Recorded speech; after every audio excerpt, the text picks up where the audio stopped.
Guys, welcome to Fix Cruise Limited again. Here, this was the boiler on the other day I was installing.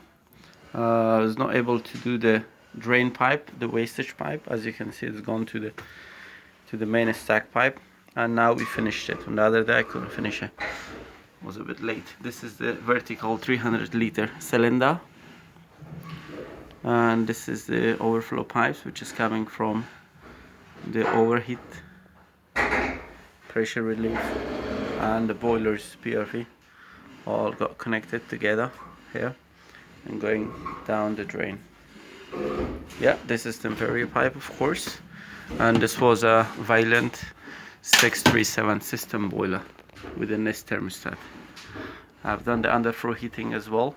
As you can see, there are 3 zones: hot water, underfloor heating, and heating with the magnet filter. Yep, I'm gonna send you another video for the underfloor heating. Thanks for watching. You have a good day. Bye.